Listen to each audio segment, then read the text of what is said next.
형제는 같은 뿌리에서 자라나되 결국 각자의 길을 걸어갑니다. 물이 높은 곳에서 낮은 곳으로 흐르듯 형제 자매도 시간이 흐르며 각자의 자리를 찾아갑니다. 이를 막으려 하는 것은 돌로 강의 흐름을 막으려는 것과 같습니다. 오늘은 왜 형제가 나이 들수록 멀어지는지, 그리고 그것이 왜 자연스러운 일인지 정약용의 지혜와 함께 이야기해 보겠습니다. 솔직히 말하면 처음부터 몰랐던 건 아닙니다. 어릴 때는 그렇게 가까웠던 형제가 나이가 들면서 점점 멀어지고 있다는 걸 어렴풋이 느끼고 있었습니다. 그런데도 마음 한편에서는 이런 생각을 했습니다. 형제인데 이러면 안 되지 않나? 명절에라도 모여야 하는 거 아닌가? 억지로 연락을 했고 어색한 만남을 이어갔고 때로는 죄책감에 시달렸습니다. 그런데 이상하게도 형제를 탓하기보다는 나 자신을 먼저 돌아보게 됩니다. 내가 너무 매정한 건가? 내가 가족을 소홀히 하는 건가? 이 질문을 반복하고 있다면 당신은 이미 오래 혼자서 관계를 붙들고 있었던 겁니다. 예를 들어 이런 순간이 있었을 겁니다. 명절이 되어 형제들이 모였습니다. 오랜만에 한자리에 모인 자리, 어색함이 흐릅니다. 예전에는 즐거웠던 대화들이 이제는 부담스럽게 다가옵니다. 자녀 자랑이 시작됩니다. 우리 애는 요즘 회사에서, 우리 집은 학원을 3곳이나. 그 말을 들으며 당신은 미묘한 감정을 느낍니다. 비교당하는 느낌, 뒤처진다는 느낌, 혹은 자랑하는 상대방에 대한 피곤함, 그리고 다른 형제에 대한 뒷담화가 시작됩니다. 그 사람은 요즘 어떻게 지내냐? 저번에 그랬다더라. 집에 돌아오는 길, 당신은 더 허전합니다. 우리는 왜 이렇게 됐지? 예전에는 그렇게 좋았는데. 하지만 돌이켜보면 예전이 정말 그렇게 좋았을까요? 아니면 어릴 때의 추억을 미화하고 있는 건 아닐까요? 형제가 멀어지는 이유는 애정이 없어서가 아닙니다. 대부분의 경우 각자의 삶이 우선이 되기 때문입니다. 배우자와 자녀를 챙기고 직장 일을 하고 자신의 건강을 돌보다 보면 형제는 자연스럽게 2차적인 관계가 됩니다. 이것은 냉정하지만 매우 자연스러운 구조입니다. 형제라고 해서 평생 가까이 지내야 한다는 것은 현대 사회에서 더 이상 가능하지도 필요하지도 않은 기대입니다. 조선 후기의 실학자 정약용, 그에게는 형 정약전과 정약종이 있었습니다. 같은 부모에서 태어나 어린 시절 마제마을에서 함께 뛰놀던 형제들. 하지만 시간이 흐르며 그들은 서로 다른 운명에 휘말렸습니다. 정약전은 유배지 흑산도에서 바다의 물고기를 연구하며 자산어보를 남겼고, 정약종은 천주교 신앙을 지키다 참수당했으며, 정약용은 홀로 18년의 유배를 견디며 목민심서를 완성했습니다. 같은 부모에서 태어났지만 그들의 삶은 마치 서로 다른 별처럼 멀어져 갔습니다. 어린 시절 함께 뛰놀던 그들이 성인이 되어서는 각각 흑산도, 서울 소문방, 강진에서 전혀 다른 삶을 살았습니다. 정약용은 이렇게 말했습니다. 젊은 시절에는 친구가 인생의 큰 의미였다. 형제도 마찬가지다. 어릴 때는 서로가 전부였다. 하지만 나이가 들면서 각자의 가정을 꾸리고 각자의 일을 하게 되면서 자연스럽게 멀어진다. 이것은 잘못이 아니다. 성장의 과정이요, 인생의 이치다. 마치 한 그루 나무에서 자란 가지들이 각각 다른 방향으로 뻗어나가는 것처럼 형제 자매도 성장하면서 서로 다른 방향을 향해 나아갑니다. 사람은 자신의 삶을 살아야 합니다. 형제라는 이름으로 서로를 얽매어서는 안 됩니다. 각자의 길이 있고 각자의 운명이 있습니다. 또 이런 장면도 있었을 겁니다. 형제 모임에서 정치 이야기가 나왔습니다.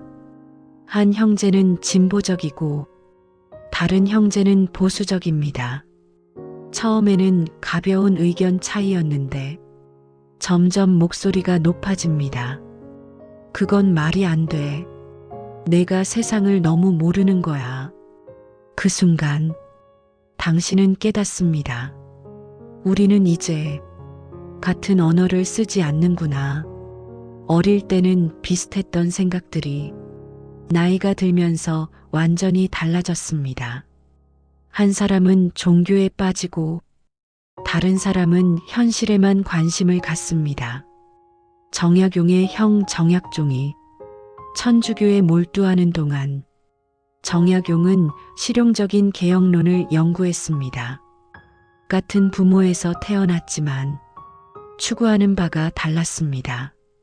정약종은 내세의 구원을 중시했고 정약용은 현세의 개혁을 중시했습니다. 둘 다 옳은 길이었지만 서로 다른 길이었습니다. 이런 차이를 인정하는 것이 성숙함입니다. 형제라고 해서 모든 것을 공유해야 한다고 생각하지 마십시오. 각자의 신념이 있고 각자의 철학이 있습니다. 서로 다른 것을 틀렸다고 여기지 말고 그저 다르다고 받아들이십시오. 또 이런 순간도 있었을 겁니다. 한 형제는 성공했고 다른 형제는 그렇지 못했습니다. 명절에 모였을 때 그 차이가 드러납니다. 성공한 형제는 무의식 중에 우월감을 드러내고 그렇지 못한 형제는 위축감을 느낍니다. 요즘 주식 투자 어때? 아파트 값이 많이 올랐더라. 이런 대화 속에서 보이지 않는 벽이 생깁니다.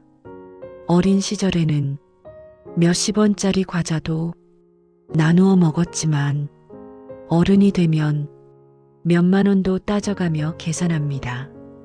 이것이 현실입니다. 부정할 것도 없고 부끄러워할 것도 없습니다. 각자 가정을 꾸리고 살아가야 하는 상황에서 돈은 생존과 직결되는 문제입니다. 형제간의 정보다 가족의 생계가 우선일 수밖에 없습니다. 그리고 돈 문제가 개입되면 형제 관계는 더욱 복잡해집니다. 부모님의 유산 문제, 경조사비 계산, 빌려준 돈에 대한 마음, 이런 것들이 쌓이면 마음에 걸리게 됩니다. 정약용은 이렇게 말했습니다. 불안빈 환불균, 백성은 가난보다 불공정함에 분노한다. 형제 관계에서도 마찬가지입니다. 서로 다른 처지에 있을 때 공평하지 않다고 느끼면 갈등이 생깁니다. 이런 갈등을 피하는 가장 좋은 방법은 거리를 두는 것입니다. 부모님이 살아계실 때는 형제가 모이는 이유가 있었습니다. 명절이면 한자리에 모였고 부모님 생신이면 함께 축하했습니다.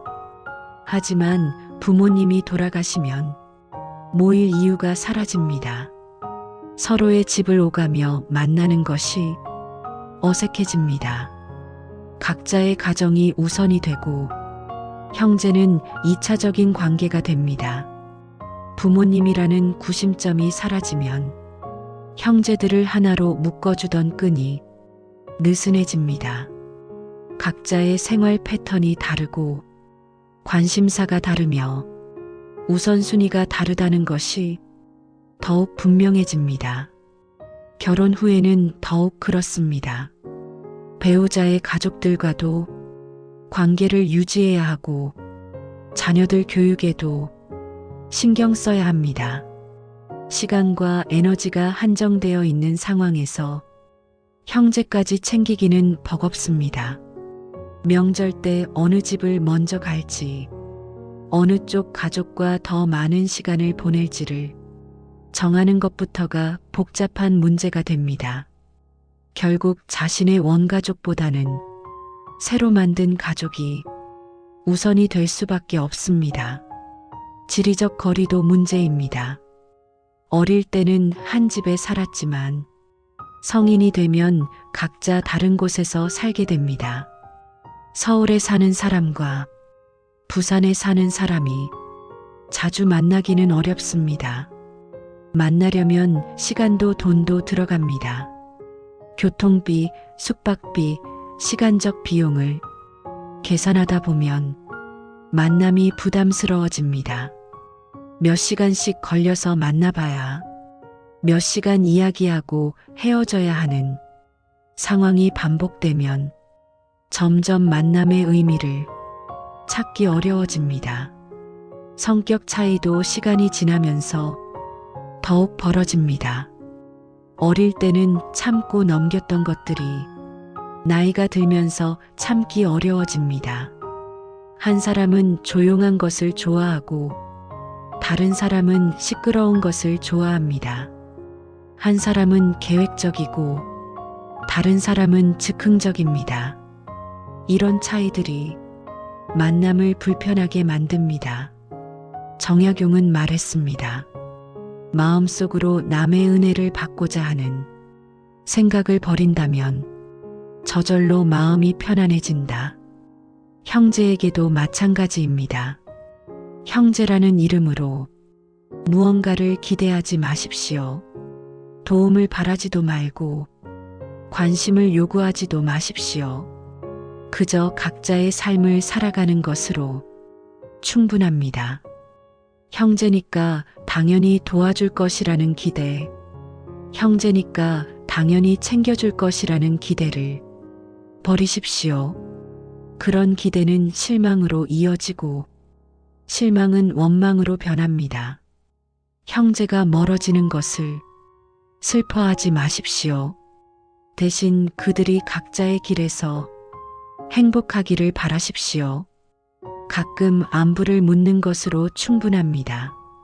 억지로 만나려 하지 말고 억지로 친밀함을 유지하려 하지 마십시오.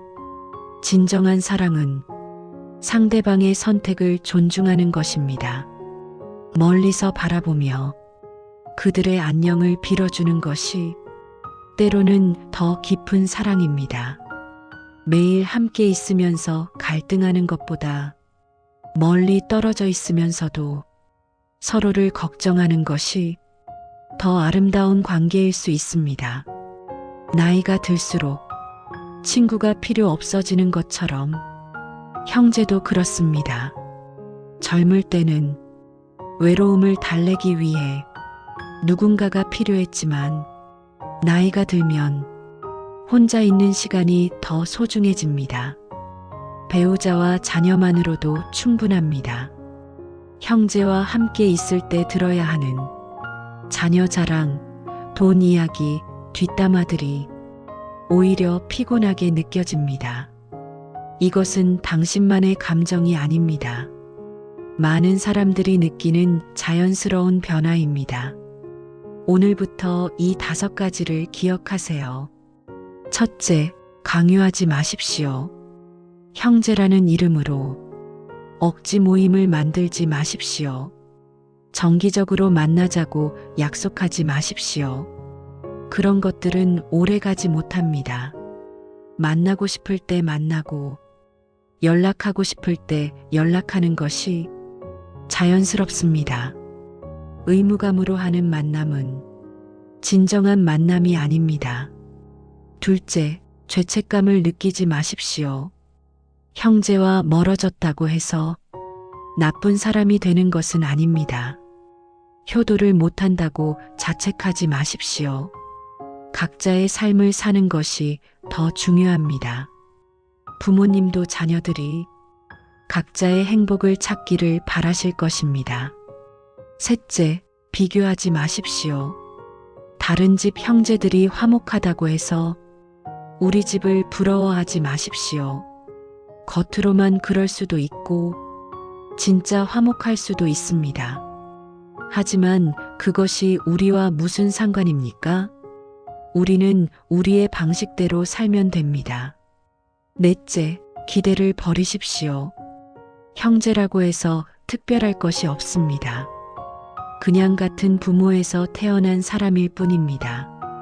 운명 공동체도 아니고 평생 함께 해야 할 동지도 아닙니다. 각자의 삶이 있고 각자의 우선순위가 있습니다. 형제라는 이유로 특별한 대우를 기대하지도 말고 특별한 의무를 느끼지도 마십시오. 다섯째, 거리를 존중하십시오.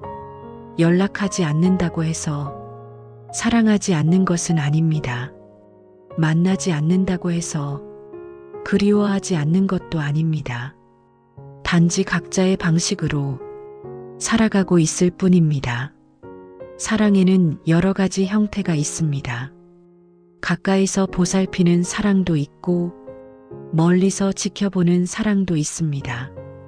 간섭하지 않는 것도 하나의 배려요. 연락하지 않는 것도 하나의 예의일 수 있습니다. 정약용의 집안을 보십시오. 정약전은 흑산도에서 자산어보를 쓰며 자신만의 길을 걸었고 정약종은 천주교 신앙을 위해 순교했으며 정약용은 강진에서 백성을 위한 개혁안을 연구했습니다. 그들은 서로 다른 길을 걸었지만 각자의 자리에서 최선을 다했습니다. 그것이 더 아름답지 않습니까? 만약 그들이 한 곳에 모여 있었다면 서로의 신념 차이로 인해 갈등이 생겼을 것입니다. 정약종의 종교적 열정과 정약용의 현실주의적 개혁 의지가 충돌했을 것이고 정약전의 학문적 관심과 다른 형제들의 정치적 관심이 어긋났을 것입니다. 어떤 사람들은 형제가 멀어지는 것을 가족의 해체라고 여깁니다. 하지만 그렇지 않습니다. 오히려 자연스러운 분화 과정입니다. 나무가 자라면서 가지가 갈라지듯 가족도 성장하면서 각자의 길을 찾아갑니다. 이것을 막으려 하는 것이 오히려 부자연스럽습니다. 씨앗이 바람에 날려 멀리 퍼져나가야 새로운 숲을 만들 수 있듯 형제 자매도 흩어져야 각자의 삶을 온전히 살 수 있습니다. 한 곳에 모여 있으면서 서로 경쟁하고 갈등하는 것보다 떨어져 있으면서 평화롭게 지내는 것이 낫습니다. 정약용은 유배지에서 아들들에게 편지를 쓰면서 이렇게 말했습니다. 사람과 사람 사이의 관계는 억지로 만들어지는 것이 아니다. 자연스럽게 형성되는 관계가 진정한 관계입니다. 형제 관계도 마찬가지입니다. 억지로 가깝게 지내려 하지 말고 자연스럽게 흘러가는 대로 두십시오. 가까워지면 가까워지는 대로, 멀어지면 멀어지는 대로 받아들이십시오. 형제 자매가 나이 들수록 남이 되는 것은 슬픈 일이 아닙니다. 자연스러운 일입니다. 계절이 바뀌듯 관계도 바뀝니다. 봄에는 함께 꽃을 피웠지만 가을에는 각자의 열매를 맺습니다. 이것이 아름다운 변화입니다. 변화를 거부하지 말고 변화 속에서 새로운 의미를 찾으십시오. 형제가 멀어지는 것을 자신의 잘못이라고 생각하지 마십시오. 잘못이 있다면 시간의 잘못이고 상황의 잘못입니다. 당신의 잘못이 아닙니다. 자책하지 말고 자신의 삶에 충실하십시오. 형제들도 각자의 삶에 충실할 것입니다. 정약용이 18년의 유배 생활을 통해 깨달은 것은 모든 관계가 한시적이라는 것입니다. 영원한 관계는 없습니다. 부모 자식 관계도, 부부 관계도, 형제 관계도 모두 한시적입니다. 이것을 받아들일 때 비로소 평안해집니다. 붙잡으려 하지 말고 흘러가게 두십시오. 형제 자매가 나이 들수록 남이 되는 이유를 이해하려고 애쓰지 마십시오. 이해할 필요도 없고 이해할 수도 없습니다. 그보다는 각자의 길을 존중하고 각자의 행복을 빌어주는 것으로 충분합니다. 멀리서라도 그들의 안녕을 빌어주고 가끔 그들을 생각해 주는 것만으로도 형제의 도리를 다하는 것입니다. 정약용의 형제들은 각자 다른 운명을 맞았지만 역사는 그들을 모두 기억합니다. 정약전의 자산어보, 정약종의 순교 정신, 정약용의 실학 사상, 그들은 서로 다른 길을 걸었지만 모두 의미 있는 삶을 살았습니다. 함께 있지 않았지만 각자의 자리에서 최선을 다했고 그 결과 모두 역사에 이름을 남겼습니다. 이것이 진정한 형제가 아닐까요? 서로 다른 길을 가면서도 각자의 자리에서 빛나는 것이 더 아름다운 관계입니다. 우리도 마찬가지입니다. 형제와 멀어졌다고 해서 의미 없는 삶을 사는 것은 아닙니다. 각자의 자리에서 최선을 다하면 됩니다. 형제의 인정이나 지지가 없어도 충분히 가치 있는 삶을 살 수 있습니다. 형제에게 의존하지 말고 형제를 의존하게 만들지도 마십시오. 독립적인 존재로서 각자의 길을 걸어가는 것이 성숙한 관계입니다. 서로에게 기대지 않고도 설 수 있는 사람이 되십시오. 고독을 두려워하지 마십시오. 정약용은 18년의 유배 생활을 혼자 견뎌냈습니다. 그 시간 동안 그는 목민심서, 경세유표, 흠음신서라는 불멸의 작품들을 완성했습니다. 혼자 있는 시간이 오히려 더 생산적일 수 있습니다. 형제들과 함께 있으면서 시시한 이야기를 나누며 시간을 보내는 것보다 혼자 있으면서 책을 읽고 생각하는 시간이 더 가치 있을 수 있습니다. 고독 속에서 자신을 돌아보고 인생을 성찰하며 미래를 계획하는 시간을 가지십시오. 형제 자매와의 관계에서 자유로워지십시오. 의무감에서 벗어나십시오. 죄책감을 버리십시오. 각자의 삶을 살아가는 것이 진정한 형제애입니다. 떨어져 있으면서도 서로를 축복하는 것이 성숙한 사랑입니다. 그것이면 충분합니다. 형제는 같은 뿌리에서 자라나되 결국 각자의 길을 걸어갑니다. 이것은 배신이 아닙니다. 냉정함도 아닙니다. 그저 자연의 순리입니다. 강물이 바다로 흘러가듯 형제도 각자의 바다로 흘러갑니다. 억지로 붙잡으려 하지 말고 아름답게 보내주십시오. 떠나는 사람을 잡는 것보다 떠나는 사람을 축복해 주는 것이 더 아름답습니다.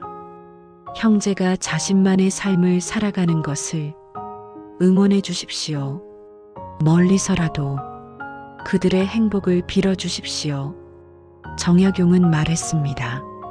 실없이 칭찬하면 말이 무게를 잃는다. 근거 없이 비방하면 비난이 내게로 돌아온다. 형제에게도 마찬가지입니다. 억지로 친밀함을 연출하지 마십시오. 진정성 없는 관심은 오히려 부담만 줍니다. 때로는 침묵이 더 진실한 소통입니다. 말하지 않아도 서로를 이해하고 만나지 않아도 서로를 생각하는 관계가 있습니다. 형제 간에도 그런 관계가 가능합니다. 자주 연락하지 않아도 서로의 안녕을 걱정하고 자주 만나지 않아도 서로의 행복을 바라는 마음이 있다면 그것으로 충분합니다. 형제가 남이 되는 것을 슬퍼할 필요가 없습니다. 그것이 자연의 순리입니다. 당신은 이미 충분히 좋은 형제였습니다. 당신은 이미 충분히 노력했습니다. 이제는 각자의 길을 걸어가십시오. 그 길 위에서 당신의 행복을 찾으십시오. 형제들도 각자의 길 위에서 행복을 찾을 것입니다. 이 영상을 끝까지 본 것만으로도 당신은 이미 새로운 자유를 시작했습니다. 이 채널은 혼자 사귀던 관계의 고민을 조용히 정리하는 공간입니다. 인간관계로 마음 아팠던 분들께 필요한 이야기들을 나눕니다. 필요할 때 다시 찾으실 수 있도록 구독과 알림 설정 부탁드립니다.